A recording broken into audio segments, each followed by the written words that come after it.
this morning, here in person, but also online. So welcome to everyone. Thanks to the Alexander Philon Fund for Transatlantic Partnership, we are able to host regularly some of the most interesting, thought-provoking conversations and thought leaders.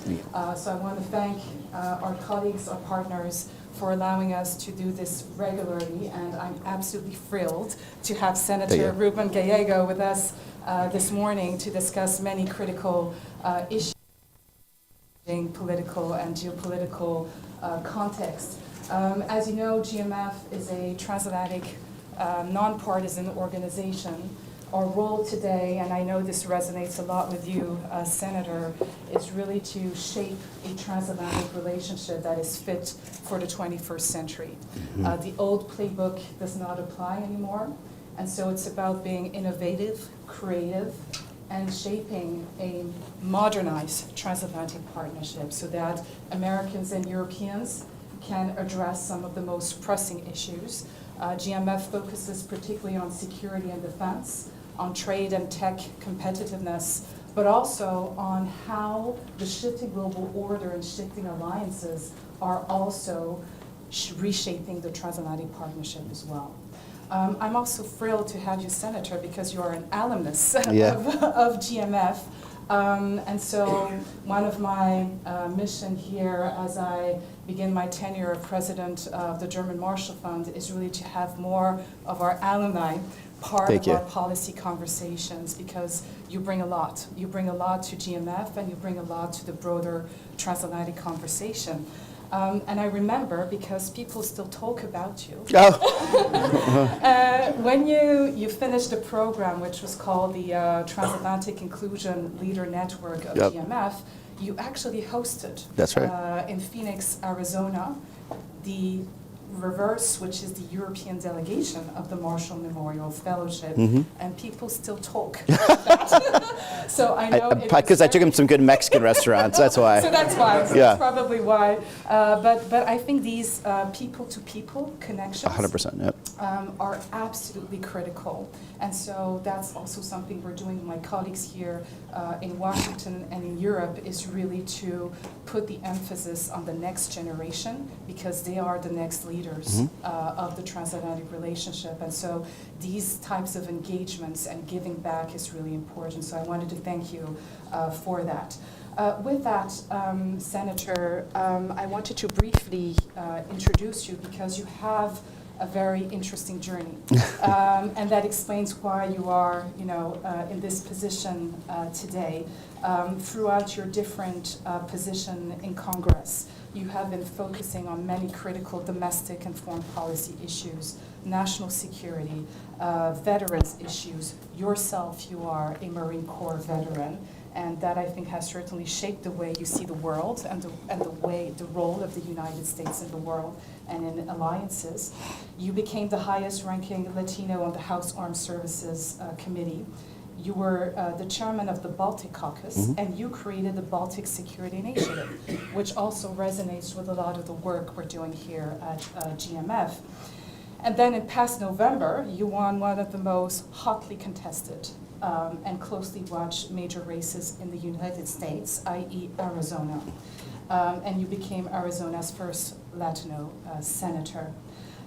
You are also a leading foreign policy voice. And this is where I really want to focus on the conversation today. You have been outlining regularly your vision of U.S. foreign policy, of U.S. leadership, as also being rooted in American values. And so my first question to you is really about the domestic foreign policy nexus, frame it that way. Given your long-standing emphasis on bridging domestic divides, how do you see the shifts in American society on economic insecurity, debates on immigration, debates on the U.S. global leadership, or even U.S. role in traditional alliance? How do you see all of that influencing the broader U.S. foreign policy priorities, and I would say reprioritization over these past 10 to 15 years? 1 minute? As you wish. Yes. Well, there's always been a vein of isolations within the United States. I mean, it goes back to even the, our founding fathers. As soon as we separated ourselves from England, we were having debates whether we should get involved, in the French Revolution, we should get involved in European wars, and it has always existed, and we've always swung back and forth, and then it will find itself into the economic stream, whether it comes to tariffs or it comes to other type of industrial policy. The one thing I think that has never occurred is that largely that kind of vein of isolation was never had full power in any party in modern time, especially in the post-World War II. You had small movements within the Republican Party, largely led by the John Birch Society, within the kind of Democratic Party, more from the left-leaning, kind of more, I would say, pro-communism wing of the party, ideological wing of the party that wanted us to disengage us from kind of the Cold War efforts. But again, they never had full control. What has occurred recently, because of how this president has been acting, is that they now have control, and they've not only put the people in power to actually move them in that direction, at least ostensibly, but they're actively going and kind of eroding the kind of infrastructure that we've all been relying on for many years that would supersede administrations, right? So that's the things like USAID, professional staff, the State Department, treaties, obligations, things of that nature. And so it has been a huge whiplash, I think, for a lot of us that have particular interest in foreign policy, because we believe good foreign policy means we have good domestic policy and good national security. But it's a lesson. We do have to take care of domestic policy, I think, in order for us to make sure we also have the willingness of the American public for us to keep engaging as much as we do on foreign policy. And some of that does come to simple things like migration, irregular migration. Some of that does come, dealing with the inequality that has existed in this country for quite a while now. There is no logical reason that our international standing relationships is somehow causing inequality, but the fact that the American public thinks that is taking the focus away from elected officials instead of them is what causes a lot of this backlash. And we've already seen multiple times when we were making arguments about USAID, like, well, why are we giving money to them? We need X, Y, Z, right?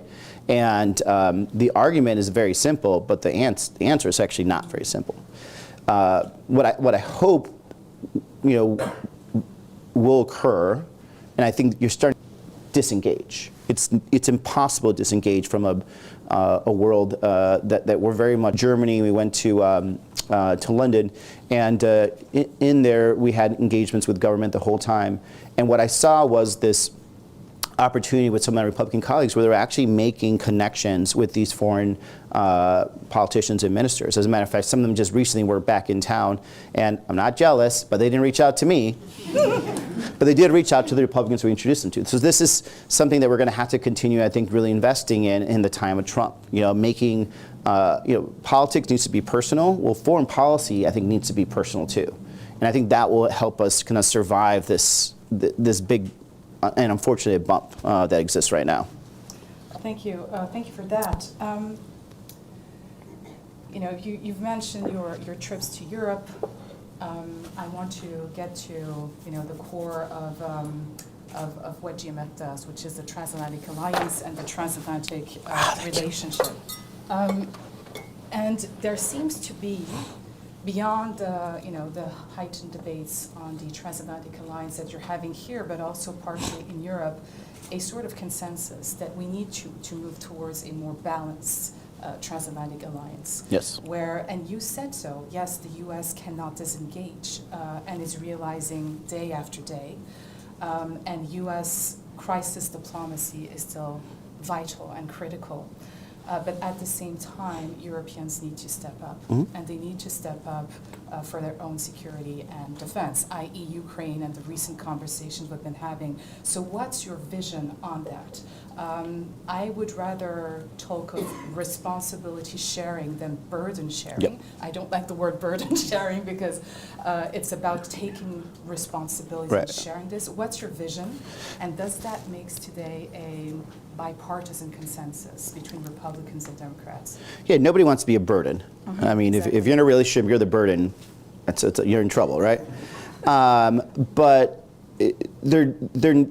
I do feel, conversations with our European partners, that they understand that they will need to pick up more of the slack. But it doesn't mean that the United States doesn't still show the leadership they need to, the kind of convening power that it needs to. And there's just some things that we can do that other entities just can't. You know, our airlift capability, our cyber capability, our intelligence capability. That's something that Europe cannot replace right away, nor do I think that we should have them invest in that, because it's not necessarily something you can really scale up fast enough.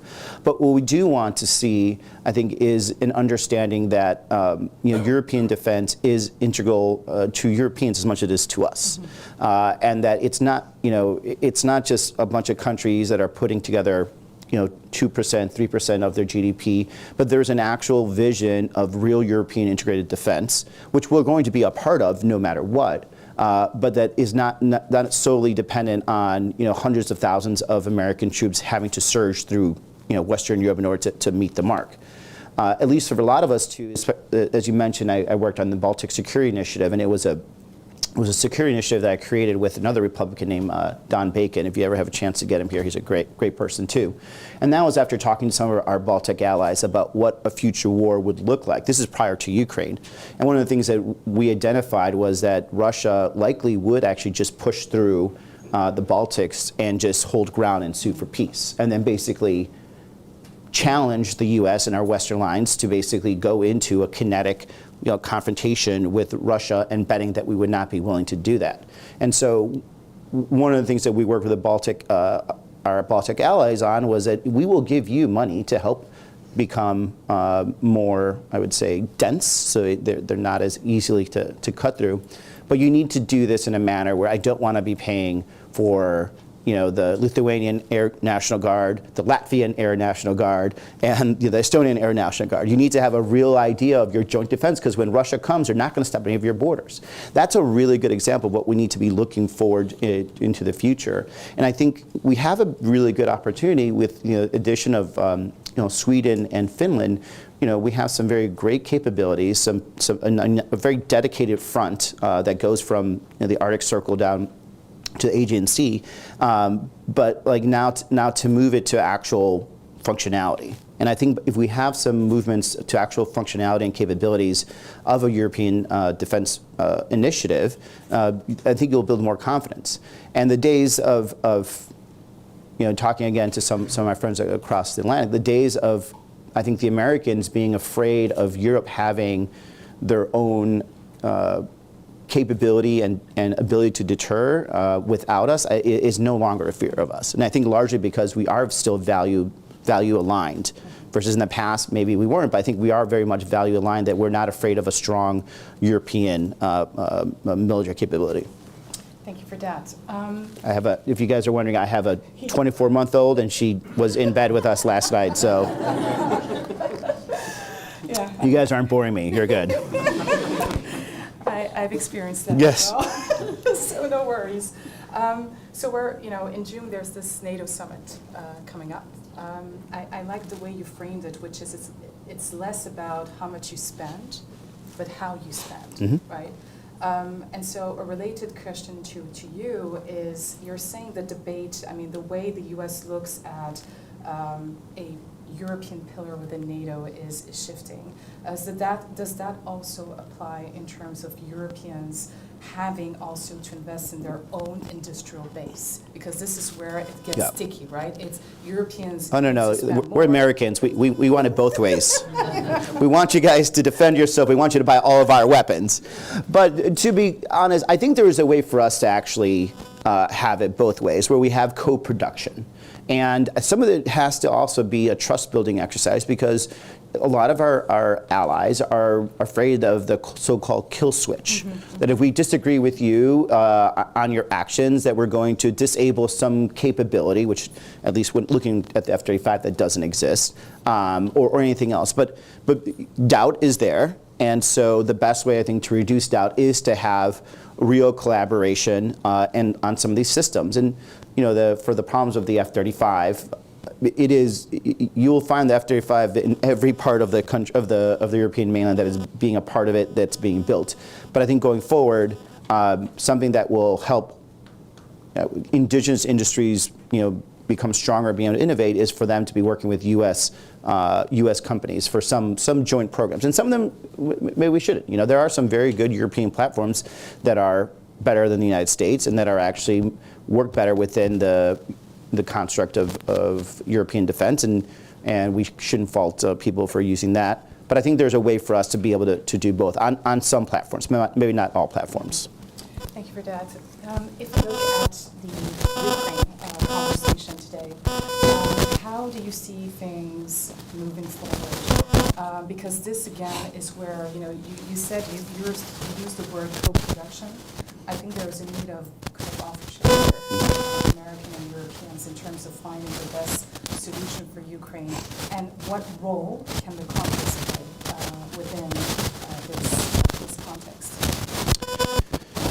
I mean, a lot of this is dependent on where President Trump feels his relationship with Putin is, and not entirely based on kind of the overall security construct, unfortunately.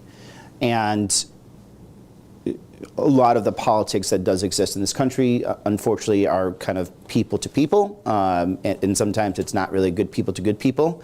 But Donald Trump is, I think, at least now moving more towards a at least Ukraine neutral position, largely because he feels that Putin has played him, and a lot of us are certainly trying to feed into that, and to some regards, he has. He's been holding back. As of today, I'm sure Putin hasn't shown up at Istanbul unless there's a tweet that went out or something like that. And while trying to engage in ceasefire, Putin massacred these poor families on the way to Easter Sunday Mass. All these things that I think are finally kind of playing into it. The question is now, can we, with the mineral deal also, can we get a understanding from the president? The best way to bring this to conclusion is for Putin to understand that there is no timeline for him that he can outlast. And prior to the election, my opinion, the Russian mindset was, let's get through the election. We will then force Ukraine to deal with peace because the United States is going to entirely back out. I think now, it is my opinion that we're in a better position when it comes to the president. The Congress has not actually changed its position on Ukraine. It is still a very strong pro-Ukraine Congress. The problem is the functionality of how to pass a bill makes it very difficult, because there's small margins within the House that all they require is like 4 Republicans to say no, and we lose any type of Ukraine aid. In the Senate, you probably can pass it even with a filibuster, but again, it has to come and drive in the House. I think the more the president starts becoming at least Ukraine neutral, the more likelihood there is some type of movement. Now, I think there also could be this larger conversation and a kind of a broader conversation about maybe that we take a beat back for 1 year or 2 years, and we have the European Union step up with the funding, or other allies like South Korea. Qatar seems very nice in giving away stuff now. I mean, we could see if they could reach out and send some stuff. But figuring out a way that we can essentially show the American public and some of our Republican allies that, like, this is a joint operation. The European Union, NATO, other allies are putting in, $15 billion this year. We're going to match this in 2 years. Something like that, I think, would be, and it has been done in the past, but something like that can actually be very good in terms of building that last bridge to get us fully integrated back into the fight with Ukraine. Last question before I open up to the people here in the room. A couple of days ago, the United States and China signed this. How do you read this deal? And there has been a recurring debate also in the transatlantic relationship since the so-called, pivot to Asia and everything, which, dates back to a longer period than today.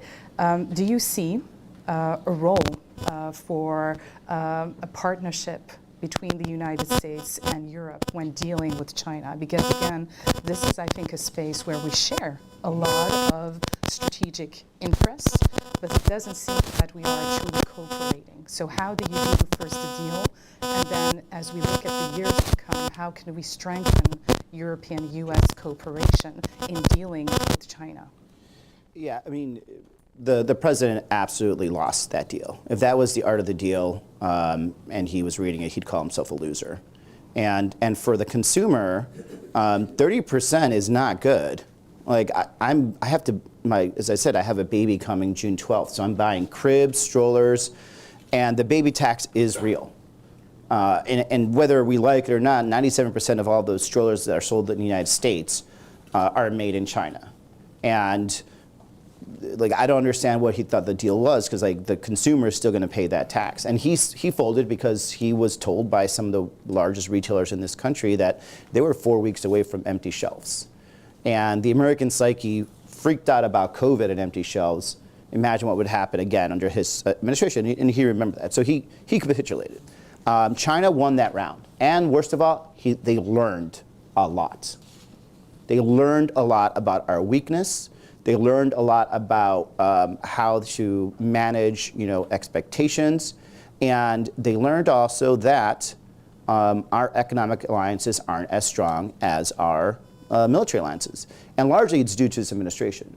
There is no way on God's green earth we should have gone to start an economic war, if you want to call that at all, with China without us having the second largest world economy next to us, fighting next to us. In what world, what genius thought, like, let me piss off the North American economy, the European Union economy, and then let's go fight, China, right? If we really wanted to do this in an effective way that I think would have made all of us stronger, we should have been coordinating with our European partners, Canadian partners, Mexico too, to make sure that we come up with a deal that takes care of all of us, and at the same time moves our aims forward of either decoupling from China and or making China be a little more aligned with some of the standards that we've all been set. But instead, we decided to go pick a fight first with the European Union, and then go fight China. So going forward, I hope if we ever engage in this, that we understand that the European Union, they're our literal friends. We have many countries in Europe that we actually have a net export balance with, and some of them actually really felt it. When I was in Germany talking to CEOs and whatever minister, they were mad because you told us decouple from China, let the United States be your trading partner, your major trading partner. So we did it, and now you are